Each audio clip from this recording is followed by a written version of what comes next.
Welcome back to our A1 event. So our next guest is going to be Sandra Aaberg. She's right here sitting next to us, actually. So Sandra, how are you doing tonight? Good. Great. It's fun to be here. I heard that you tested our A1 somewhere very exotic. I think it was in Italy. Where was that? So can you tell us more about it? That was in Italy, in Tuscany. And so I had the pleasure of bringing it with me. So that was lots of fun, and I'll show you much more in a bit. Then we're just looking forward. Yeah. So, yeah, my name is Sandra Aaberg, and Aaberg, actually. Thank you guys so much for having me here. It's lots of fun to be here today. And it was fun to hear all the technical stuff from Patrick. I think that's like amazing. He's really, really talented with that. So I wish he could be here with us. And I look forward so much to seeing all the video stuff soon. So don't go away. I wanted to start out with just saying that the new A1 really, really impressed me. And I think there's a big disclaimer here, because I'm really not a technical person. I'm really usually not very impressed with gear, or for me it's always been more of a tool to get me to where I want it to go.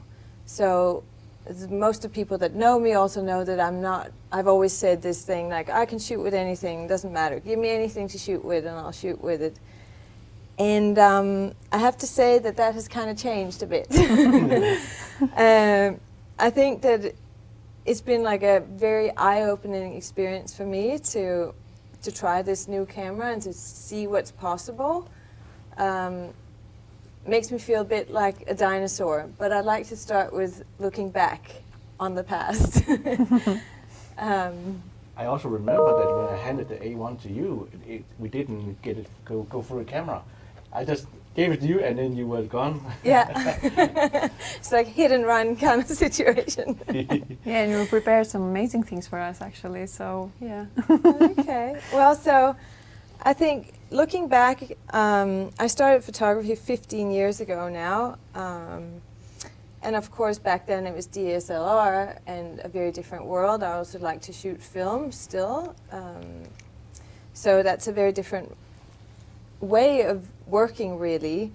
And the work that I used to do was the same as it is today, but it had a lot of struggle, because to get the shots that you see here, you're really relying on your camera to be able to focus. And in the past, that was my biggest struggle. I think it's safe to say that that was really the stressful part of my work most of the time.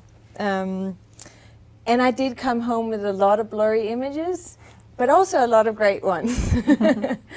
So I really think that in my style and what's defined me has always been like shooting really, really, like I usually shoot at between 1.2 to 1.8 or something like that, and that's what I've always done and what I've always enjoyed, which is taking me to amazing places, been able to shoot for great magazines as well, and around the world shooting weddings and fashion work. And this is all shot on the old cameras. Then I think a big struggle becomes that when you can't always rely on your cameras, you as a person also become a bit insecure. Maybe it's like a female thing, I'm not sure, but like truly that is what represents you, and when you can't rely on that, it becomes a bit problematic. I know that I've shown this image before for people that have known me, and this shot was like a super stressful situation. We had to get this shot on time. We had very little time and the light was going, and I was struggling to get this shot to make it. So the switch for me was terrifying, because you know you can perform with this gear and you're sort of not technical in the sense that you don't really care a lot about the gear. This is how I felt in the past, and then you make a switch to a completely new system. And for me, that switch was magical because it really took me to become really confident with what I could perform. Because when the cameras, and this is switching to Sony mirrorless, it's about, I believe it's about 2.5 years ago now. Yeah, roughly. Yes. Yeah. Was that your first mirrorless camera? The Yeah, Sony? it was. It was my very first mirrorless camera, and it was a big switch, and I was terrified that I couldn't like make the same images that I could before, because of course that switch is massive coming from both film and the DSLR. But these are all new pictures, and there's a little note in the bottom where you can see what it's shot at for those of you that are interested. It's sometimes there. But it really made me realize that like my quote had always been that I was not going to rely, you could give me anything and I'd shoot with anything, and it wasn't important for me what I shot at. And I realized that that was no longer true, because it made me a better photographer. It allowed me to be much more confident with what I performed, and it truly changed the game for me. So here's me with a Sony camera on the top of a mountain. Looking good. Yeah. And I think the switch also allowed me then to become more creative and sort of go after what I wanted to do. I always had this dream of doing underwater photography, and in that, it allowed me to sort of be able to do that as well and create. So my first Sony wedding, this is the big moment in which you're terrified, really, because you're showing up at a wedding and you have brand new gear that you have, of course, worked with, but that you have a little bit of butterflies in your stomach to do this. So we were 3 photographers, all with Sony gear, shooting this wedding, and it was my very first Sony wedding, which I'll never forget because it was quite special for me.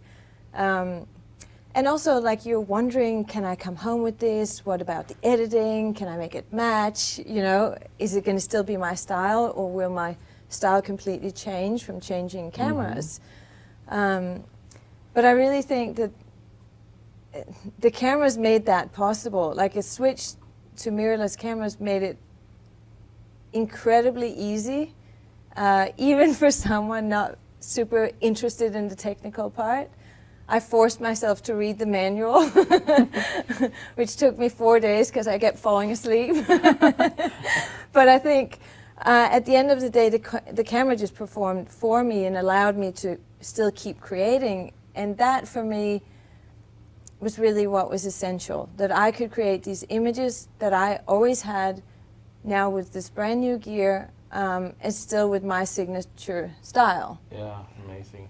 And if we look at this wedding in particular, it's not like a typical Saturday wedding.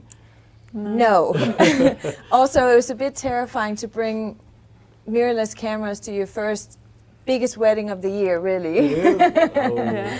So, but it was fun, and it shows that the camera performs for you and still allows you that creativity to actually really go above and beyond. And I think still today, 2.5 years later, it's probably one of my favorite weddings still, which is fun to look back at. Yeah. And sort Well of, done. yeah. Yes. Then to move forward to today and the A1, which is why we're all here, it's really cool. Again, I thought, well, it's a new camera, it's cool, all good. I'll make it work. I'll make it work. Let me try it in Tuscany. We're going there. I've set up this beautiful shoot with a lot of talented people, which always gives you a bit of this like, I hope I can perform, you know, because you only have one shot, and there's a lot of people. They came from Milan, they came from everywhere to kind of help us do this shoot. So it wasn't a little deal, it was kind of a big deal, and I was going to shoot this all on the new Sony A1. And I thought, well, we'll see how we go. And I guess I'm someone that just kind of jumps into the deep end like that in general. And maybe to add something, was not only your first time with A1, it was also your first time with another equipment. It was the love of my life. That's the new love of your life. The new one. Yeah, so I also had the 50, the new 50 1.2 with me, which was amazing. Oh, we'll come back to that later. But the two of them is what created most of these images. But I think, first of all, I'll start you guys off with a little video from the shoot.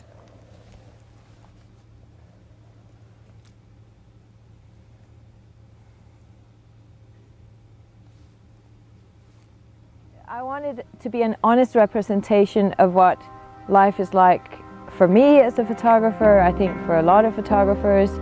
I've been fortunate in my career that I am where I am today, but I've also seized a lot of opportunities and done a lot of things specifically for reaching a goal.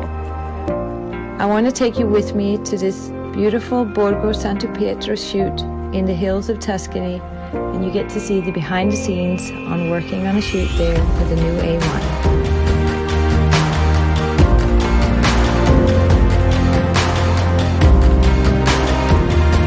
One of those things is absolutely switching to mirrorless Sony cameras.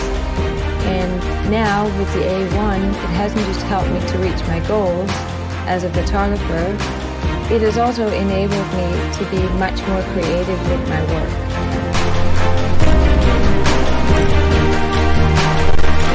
Love it. Try to straighten your back a little bit. So a little bit up with your back. Good. Awesome. It's fast and flawless in its performance, and it allows me to dream up what I want to create and not just worry so much about the hows. So switching to the Sony A1 has been a huge game changer for me.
Yes.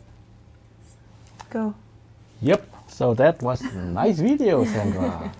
We're back live now again. Yeah, so that was the video from the shoot we did in Tuscany. It was a really, really fun and cool experience, and we shot it all at Borgo Santo Pietro in Tuscany, which is this beautiful, beautiful estate. The owners are actually Danish, which is a bit of a fun thing. But so all the photos were shot there, and I really wanted to try to create different scenery. So when you do a shoot like this, you want to make everybody happy and try to make sure that we have all the different angles and things that are interesting to the different people. So we did a bit of a spa session, which is because they have a brand called Sea to Skin, so we did that as well. And then we did some more sort of wedding fashion editorial things for the shoot. And also, I had brought a few different dresses, so we wanted to make sure that we got through all the different dresses, and it was really like a great experience overall, and also having the A1 just made life really easy. You know, I was a bit worried and a bit curious to see how it performed, and again, I always thought like the gear doesn't really matter, and I have to say that there's not much I can say other than it does actually matter more and more, and I guess I was a bit of a dinosaur thinking that, oh well, and when you shoot with old cameras, no, maybe gear doesn't matter that much, but when you shoot with a camera like the A1, it really does matter because it really outperforms you at times, I think. And it just allows you that like security to show up and know that you can perform because the camera can get the shot for you.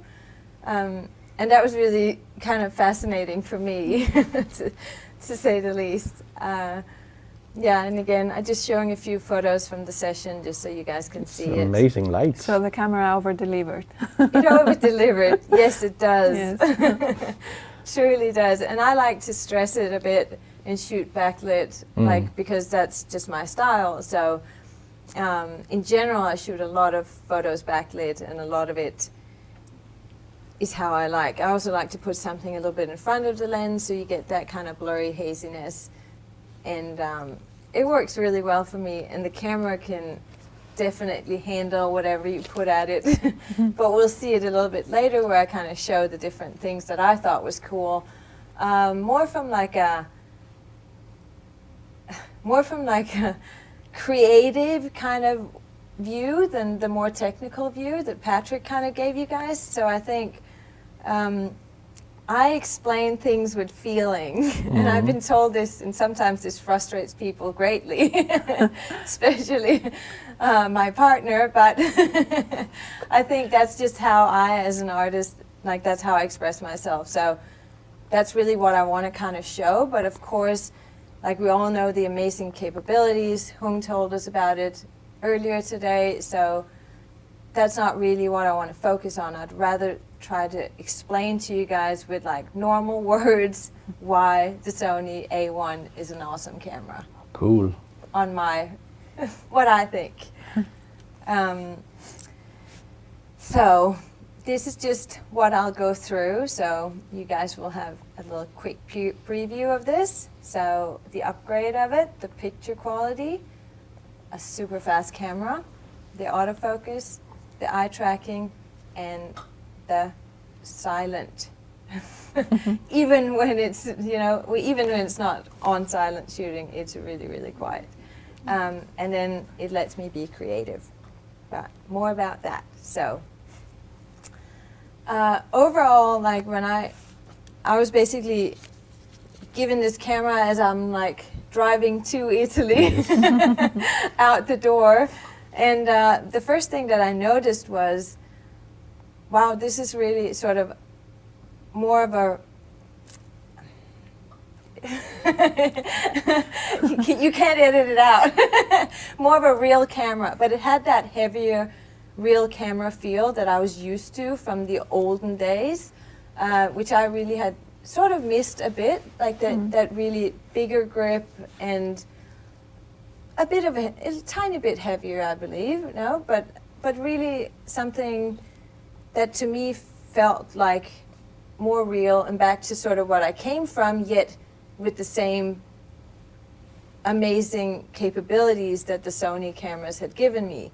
So that was like the first thing that I really noticed. So it is welcoming with the bigger grip. I really like it. Oh, nice. I enjoy that a lot. I think even the buttons on top made it like a lot easier to deal with than always having to go into the menu. That was like a huge upgrade for me. I really enjoyed that. Yeah, it's like I know that the Tokyo Japanese people have been really looking into overseas about the professional photographers. What do they like about a camera? Because in the old days we were only looking into the the local market, you know, in Japan, and the smaller the better. If you can save 1 inch, whoa, it's amazing. But they realized that in the European market that many photographers would like to have a good camera feeling, a grip. Good so grip. Yeah, which makes sense. That's at least what I really enjoyed about it. I think that made it feel more sturdy and real to me, and it also had a better grip to hold it. So that's certainly something I really, really enjoyed. Then there's the amazing picture quality, and I think it's safe to say that this is a huge, amazing upgrade. It also depends, I guess, of what kind of photographer you are and what you shoot. Some people I've heard like say it's too much or too, you know. But for me, also shooting a lot of prints and doing wall prints now, that's like a amazing, amazing quality. I don't like to be limited by my gear. I like to limit myself if I don't need it, rather than feel that I'm limited by the gear, which coming from shooting film, you can often feel a bit limited by the gear rather than than that. Yeah. So for me, the picture quality is a huge, great thing about the camera.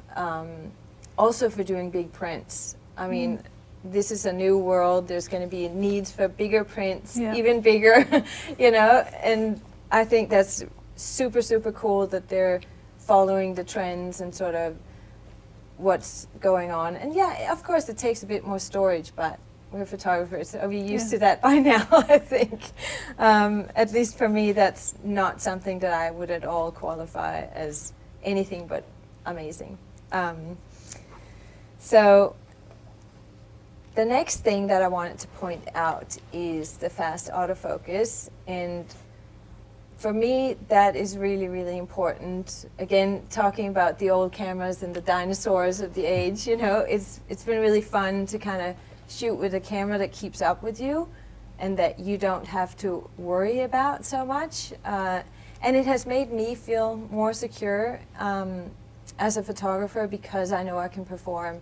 I'm not culling a lot of images either, a lot of blurred images. I'm not having all these stressful situations. So yeah, I think that was really, really something great about it. And then shooting weddings, I think oftentimes all of a sudden the bride decides to throw a bouquet and you're in a panic in a dark room or something like that. And it's, I mean, when you can rely on your camera, you're just, you feel much more confident walking into any situation. And as a wedding photographer, I think, then I definitely always walk into situations that are very unknown. True. So I wanted to play with, I had the kids and I wanted to play with my bonus daughter, which was really fun to just kind of see what all the hype was all about. The 30 frames per second. And I thought, well, let's put this to the test. So I got her with a mouthful of water and to spin around and see what it did. And There do we what go. kids do best, playing. Play! Oh. Nice. And again, not being super technical, not being into these things as what I would have categorized myself as. I was really impressed and sort of just amazed. So we spent basically a whole day doing this on the swings and on everything else. So again, the technical aspects really allow you to do it if you need it. Then you might not need it, but for a thing like throwing a bouquet, this could be an amazing place to use it for a wedding. I mean, there's lots of other things fast sports photographers for sure could use it, but I think in weddings you can as well, and even fashion. And it allows you to be creative, because now all of a sudden you can capture those moments being creative and doing the things that you love to do, not limited by, by your camera and gear. The next thing that is a definite plus is the eye tracking, and I'm sure Hung can tell us more about exactly why it's a lot better, but I find it to be a lot better Yes. already, you know? It is. It is a combination of the new sensor and also the powerful processor we have embedded in the camera. So that's why that it can actually work. Like the A9 II, which is a very, very fast camera, that works with 60 times a second when it comes to autofocus. But the A1 Alpha 1 works 120 times per second to calculate the autofocus, which means it can really, really nail the focus on the eye all the time. Yeah, yeah, and that's what you see. I mean, it was so fun. Like, we played with this flower in front of this model's head, and we're just kind of trying to make her stress the camera because I'm like, okay, well, I'm here trying out the new camera, so we might as well put it to the test. And I really felt like that was a fun, like she's super backlit. This is in Tuscany. The sun is quite harsh this time of year. And I'm shooting it with the sun right behind her, all backlit. I have some stuff in front of my lens. I mean, and she keeps moving, and she moves the flower in front of her face. And I didn't have a single image where her eye wasn't in focus, which is just, to me, next level. You know, because usually, I mean, also for coming home and culling, and you have to zoom in and check that it's in focus, and always the shot that you think is the greatest, the eye isn't in focus. In the past, that happened like tons of times, which was so frustrating. But also that now you can use big aperture lenses without being worried. Yes, exactly. When you shoot it, when you like to shoot at 1.2, I mean, then it is that you're really worried if you don't have this eye tracking that works. That's a good tool. Yeah, it is. And it's fun though, because that's how I love to shoot, and it really allows you to shoot like that now. Then I think it's also safe to say that it does amazing in low light. We had to just take it and try it as well. And by the end of the day, I wanted to shoot this. We had a second dress, and I realized that it was getting dark, but I wanted the sunset outside, so I compromised everything to get the sunset outside. I said, all right, we'll do the last dress inside, knowing that it was going to be dark, and knowing that usually that is not my preferred decision. Also liking to shoot like really light and airy. It didn't really fit what I was aiming for. But that's still what we did, and I think that, again, the gear does matter. So here's just a shot that I wanted to take, and she's moving the dress, which makes it really beautiful and flowy, and you can see the original image next to it. Yeah, so the image to the right is the original, and to the left, okay, so you were able to push the dynamic range quite high. Yes, exactly. And it was and create what I wanted. So I had this vision in my, like I really had this idea of what I wanted it to look like. I even kind of liked the really dark image of these. Me too, actually. I was like, maybe I'll prefer that. But just to go with my editing style, I thought it was cool to show it like that, and also show how much you can bring back, which is quite impressive. Yeah, it is. Yeah. And then last but not least, but not the very least, is the silent. Like, even not being on silent mode, it's incredibly silent, which I really think is a huge advantage.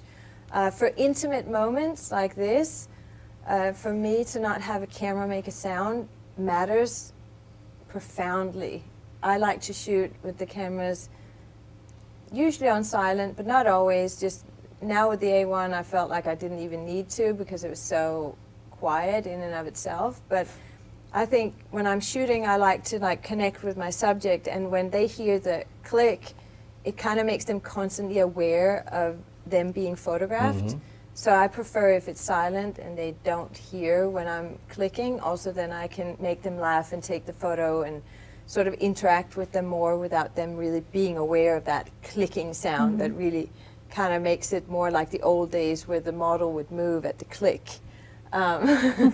So that for me has been amazing, and these new cameras perform so well. Also, the silent mode now doesn't do the banding. Right. So that's like a huge upgrade as well with the A1. Big upgrade, yes. Yeah.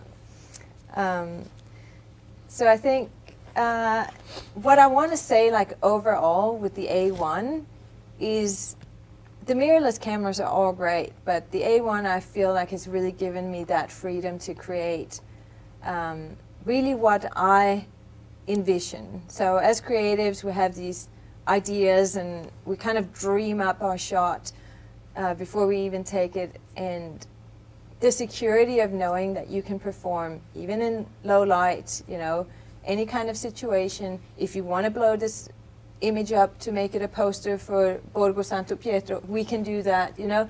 We're not limited, and I think for me personally, that freedom of just creating and not having limitations on what I do is like a game changer. Really, really it is. This is just, I think, the last image from this amazing shoot in Tuscany. I think what I would like to just end on this note with the A1 is that it's a no compromise camera. Like, this really allows you to create, and this is what we're here to do. At least that's what I'm here to do. And it allows me to play and just not have to worry about all these things that I in the past spent so much time and energy worrying about, that Sony now has come up to make it fail-proof for us. Okay. So then we can play, not worry so much about the rest, and let the technique be taken care of, let us be taken care of and play. So you that can would be say, my end note on that. with the new cameras, with all the technologies, many people might be afraid of that, but as long as it's technologies that can make you more creative and feel confident and give you the shots that you want, that is beautiful. Yeah, I think so. I think you shouldn't be scared of all that technical information, because it's just knowledge, and you can learn all that, but it really makes you able to perform better and also create better in terms of that. Yeah. So Very nice. and then we wanted to I just kind of wanted to go over, we're all a bit of gear nerds, so we want to know a bit of the gear. So I wanted to go over my equipment. This is before traveling. This is when we still were flying airplanes. So I tried to make everything fit into one bag, which is almost possible these days, which is amazing also because the gear is truly much smaller than in the past. And I put it on my back because on airplanes you don't want to be stopped with a rolling thing and have all the hassle of that. So this is what I bring with me, not always the underwater gear, at least not the big one. The small Sony underwater camera case I usually always bring with me. Yeah. Is that a Contax or is it a Rolleiflex you have there? It's a Rolleiflex, so Oh, you there's a bring bit that of with you as film. well? Oh. Sometimes, it depends. The old school film still has something Yes, magical. definitely. The look. The look, yeah. Which you can now really, a lot of people think that I shoot only film. In the industry in the wedding industry, in the fine art industry, people believe that I still shoot only film, which I find as a compliment, because you can still make your images look like film. And it always makes me kind of giggle when people say, well, you should just mainly film, right? And I think, no, but okay. Yeah. I think it's the look and the feel of the images that makes that really cool. But so this is my gear and equipment that I have with me all the time, pretty much. And then I thought, I don't feel like there's a need to read it out. You guys can read. But I wanted to go over some of my favorite lenses, because this is what we photographers like to ask each other. What's your favorite lens? We've actually already been asking each other. It's like, what's your favorite lens? Oh, how come? So we agree on a few, but not all. I think it's like chefs, they always ask, what is your favorite knife? Exactly, yeah, that's true. So for me, the 80mm has been one of my go-to lenses, and I'm gonna. This is also an image shot with that. Again, this is from my first Sony wedding that you guys saw earlier, and something I like to put stuff in the foreground, and it really allows me to play more and get more of that softness. So yeah, the 85 has been my go-to for a lot of my time shooting. It has slightly changed now with the new love, but but this was my go-to. I also like to be close to my subject. I like to connect with them, and I feel like a lot of what I'm getting, I need to be within a few meters of my subject to really be able to connect and create what I want to create. So that for me is really important. Here's another image shot with the 85, which is a bit further away, but still you're still close enough to be not within COVID distance, I guess. And then another favorite one, because it's little and compact and it can travel with me easily everywhere, is the 55. And I'm impressed with this little thing that really can perform well. So that makes it to my favorite list for sure. Here's another image shot with that at the top of a mountain.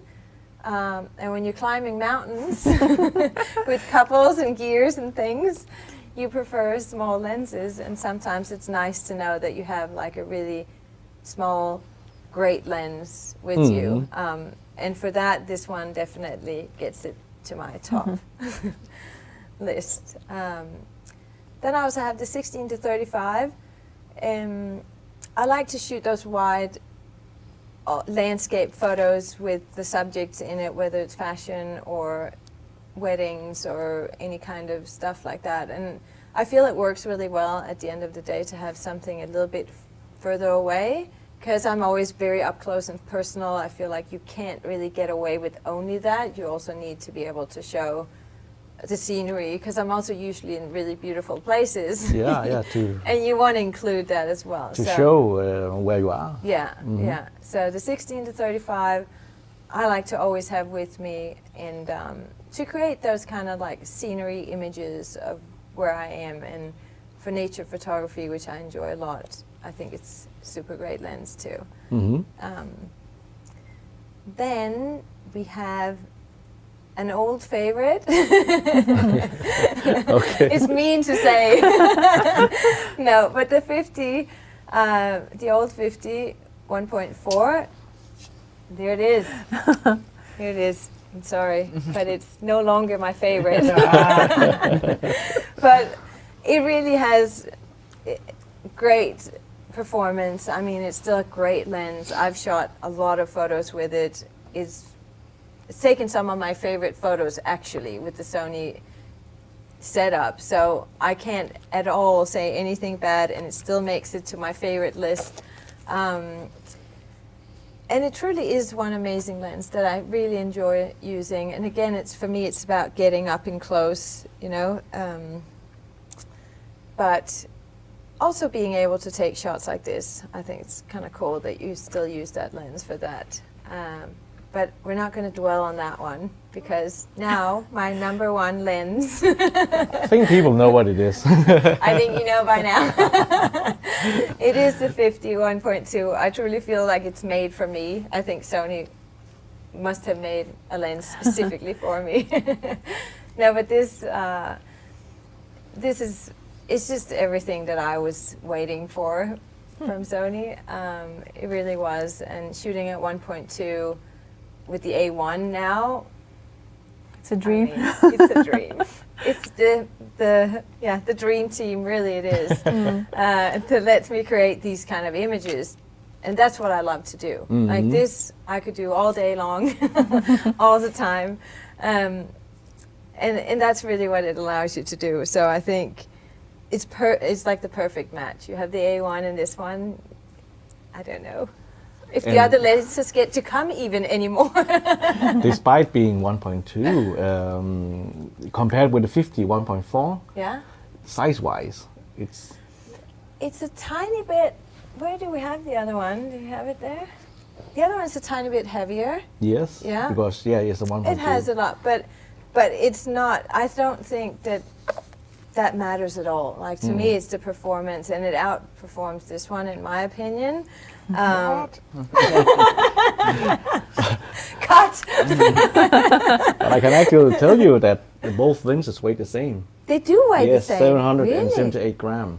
There you go. All right. I thought the other one weighed no, more. No, So they it's both the weigh the same. Yes, same She's size, a little bit same biased weight. now because she loves it. Oh, no, I'm biased. It's just because I love the other one. No, it's not even fair. No, but no, that is my favorite lens. of all, if I can only bring one to a deserted island, that's Wow. the one I'll bring. One. I'll keep mine. Yes, you can keep it. Yeah, so I think you guys also ask any questions you want. If you have any specific questions, I'm happy to go over it. I think we do that at the very end. Yeah. So that was a little bit about my thoughts on the A1. I think is a bit,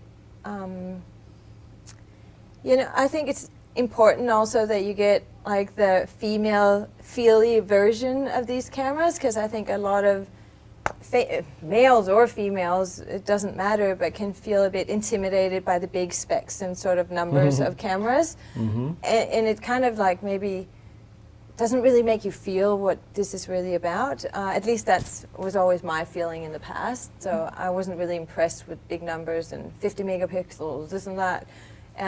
But it truly does make a difference. It truly has changed how I work, but only changed it for the better. It's only really changed it to become more easy to create the work that I aspire to do. Yeah, that's what matters. That Yeah. it's for the better. Exactly, for sure. So thank you so much Thank for you, having Sandra. me here today. It was amazing. Yeah, mind blowing. So, Mind-blowing Andrea, pictures. Mind-blowing pictures. yes, Thank you, amazing. guys. I have a last question for you. Yeah. What's your go-to editing software? Editing software, well, usually and until now, I've used mainly Lightroom and sometimes Photoshop. But then I've had the pleasure of trying to play with the Capture One, and so it's still ongoing. I'm still testing it out. I and heard you gave them a challenge. I did give them a challenge. You did? I was like, let me see what you guys can do with these photos from Tuscany. So So then after the break, after 5 minutes, we will watch the session and see how they did with your challenge. yeah, I'm super curious to see how they did. And remember to send your questions to Sandra, that she will reply after everything is done here in the Q&A session. Thank you so much. We will see you in 5 minutes.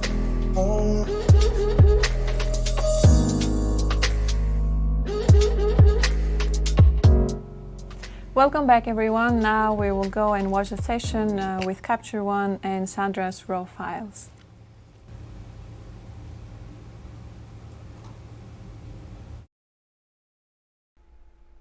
Hi everybody, and thanks for joining me for this short session and a look at Capture One. So my name's David, I'm working with Capture One, and in this session I'm going to show you an edit taken in some of the Capture One tools on one of Sandra's photos taken with the new Sony A1, of course. So this is how it looks straight out of camera, and what I hope to do, as close as I can, is to roughly match to this edit that I did earlier. And this is based on Sandra's particular editing style for this particular shoot. So I can't necessarily replicate it 100%, but I will do my best to get as close as possible. So as I said, this is how it looks straight out of the camera.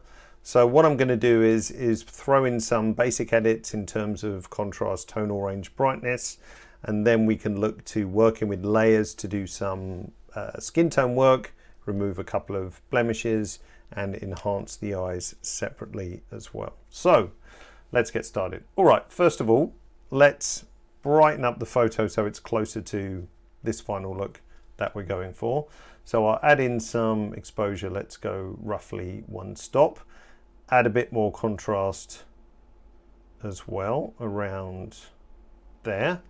And just take the saturation down a few points as well. And white balance wise, let's bump up the tint a little bit too, just to get my base look in, if you like.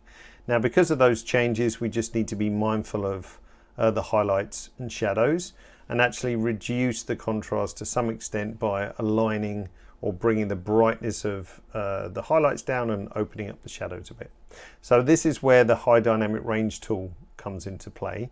So let's deal with the shadows first of all. So I'll open up the shadows around here, and then also do the same with the blacks. Now the difference between the blacks and the shadows is that the blacks targets, if you like, the very darkest colors. So if we reset that for a minute, we can see if we just pull that back and forth, It's just this area of her hair, if you like. So just those darkest points. So let's lift those up. And the shadows will have, if you like, a greater overall effect.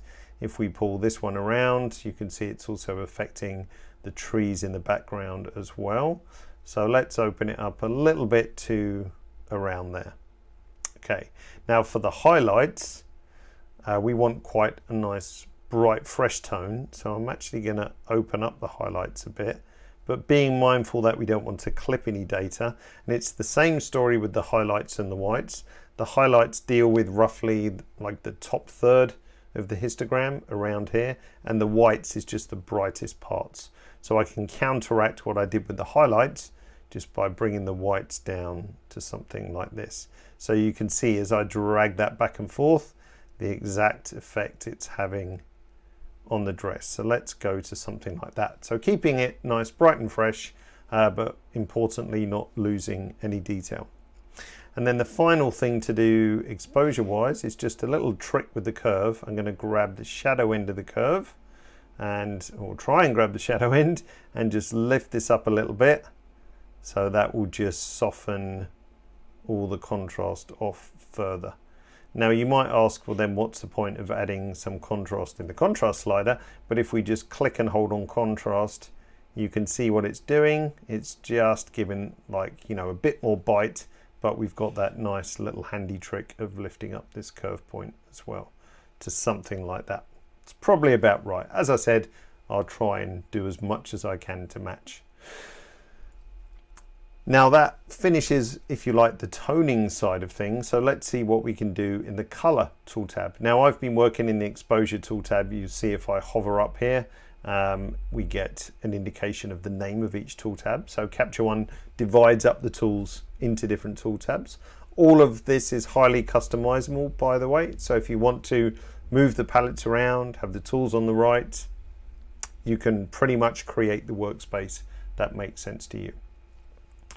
Okay, so let's look at some color side of things. Now we've got the basic color editor and the advanced color editor. The difference between these two is that basic has some predefined color patches, so 8 I believe here, yep, and 1 for the whole spectrum.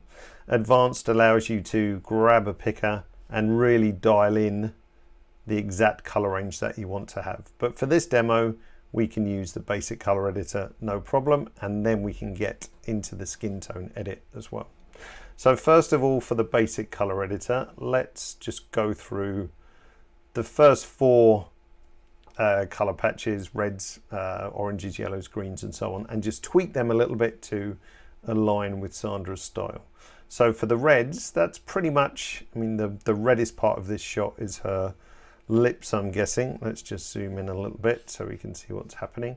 Let's just push that hue closer to, so you'll see if I go in that direction or this direction, you can see the change that is applied. So let's just push that in this direction, roughly probably around there. Now to the next patch, I'm just going to bump up the saturation a bit. We can see that's just warming up the skin a little bit. This patch is targeted towards that, so around there, or I should say adding saturation. Moving on again, let's pull the hue over, just looking at the trees in the background. You can see how it's pulling the hue around. So let's bump the hue towards here, okay. And then finally, let's do the same with the hue. You'll see as I move the hue back and forth, I think I was going for this kind of look yesterday, or earlier I should say. And then let's take the saturation down a little as well. Okay, so zooming back out, if we want to preview what we've done with our color edits, if I hold the Option key down and click on the reset button, this one here, that would just give me a temporary reset. So that's before and after, like so.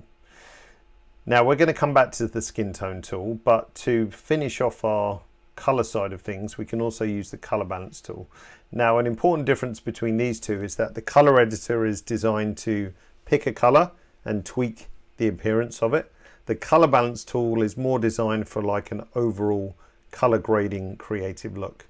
So for our color balance tool, if I go to the master and grab this central point, wherever I pull this, this will just add that color tint to the whole photo. So I'm just going to go for a little bit of subtle extra warmth, not too much, just around there. And then if we go to the three-way tab, this splits up the shadows, midtones and highlights so they can have their own individual toning. Now I don't have to do a great deal here. Let's go towards the shadows just to add a slight coolness. Now if these are a bit small to work with, you can drag the tool out and make it bigger, or each of these tabs you can play with it individually. So let's just make sure that's not too strong. So that's just going to add a little bit of teal coolness into the shadows, and then midtones, let's just go slightly up. We can also grab this one here for fine tuning, and should you wish, you can also play around with the density of each of those areas, but I'm going to leave those as is because we handled that pretty well in the exposure tool tab. Okay, so again, option click on our reset button, we can see before and after. It's subtle, it's just kicked a little bit of warmth in here. Now the final thing that we want to deal with is what we can do with layers. So let's zoom in a touch. And if you're familiar with the concept of layers in Photoshop or Affinity Photo, of course, then it's a very similar concept in Capture One. You can apply adjustments to different layers, and you create the layers by drawing some kind of mask, making a selection. So you saw the basic color editor over here. So now we can show you some magic of the skin tone tab of the color editor. And this has an important additional bank of tools called uniformity. And these hope to align any differing skin tone. We all have differing skin tone on our face. And the skin tone tool is just a really easy way to pull that all together. Now I'm going to do this on a layer because we want to target the adjustments just on our skin. We don't want to affect, any of the background or our lip tone or anything like that. So let's zoom in. Now her skin is pretty even, but there's just a slight difference around here on the cheeks. So I'm going to start by making a new filled adjustment layer. And the reason for filling my layer is that I first want to dial in the adjustment to make sure it's working well for this photo. So if I press M on my keyboard for mask, then you see there's a mask over the entire shot. So any edit that I do now is going to show up on the whole photo. And then I can either erase bits of the mask or draw it back in where I need it. So first of all, let's grab our skin tone color picker and we're going to pick our desirable skin tone. So I'm going to go for somewhere down here like so. Now Capture One gives me a little dot in the middle, which means that is my exact pick skin tone, and a range of all other skin tones that we hope to pull towards that point or transform to that skin tone. So I'm going to just make this range bigger to make sure we capture all the possible skin tones we want to align with our pick skin tone. Now under amount, these sliders will just change the appearance, much like they do in the basic and advanced tool tabs of the pick color. So if I drag the saturation right down, then it's obviously going to desaturate her skin. Same for lightness, we can gradually change the lightness, but these are very subtle sliders. Now what the uniformity skin tone tool does here, as I said, is pull all the hue together into that picked point. So as I drag the hue across, then the big clue here is you saw her lips change color. So if I go back and pull that to the right, then you see now everything in this range is unified to that color. Now we don't want everything in that area to unify, but this helps us dial in our adjustment. So now saturation is aligned, and if I pulled lightness up, you would see it would flatten the photo off. So we need to be careful of that and not overdo it. Okay, so now I'm happy with the effect, and I was only really looking here to see what was happening.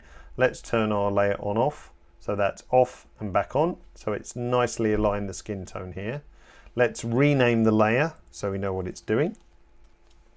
And as I said, Filling that layer allowed me to visualize the adjustments, but now I want to target it in just the right spot, which is generally just, you know, around this area. So on my layer, I'm going to right click and say clear mask. That's going to get rid of the mask, but leave my nicely executed adjustments.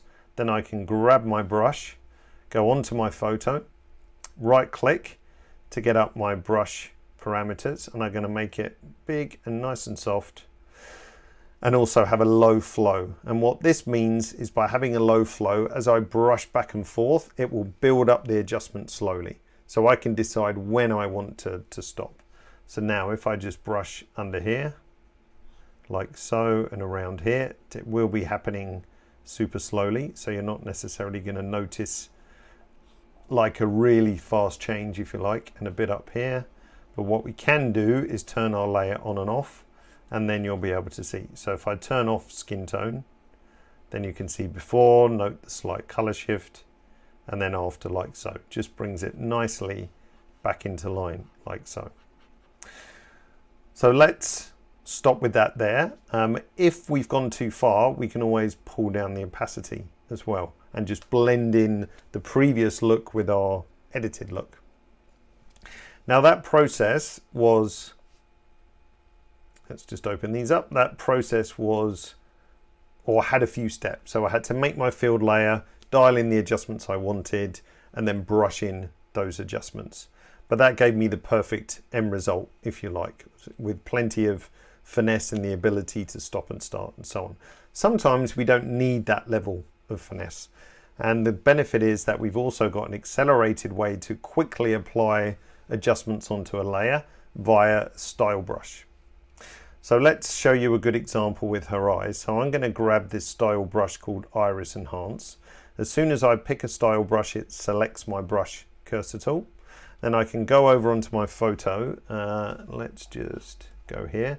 And then as I start brushing, you see a new layer is created automatically with the name of the style brush.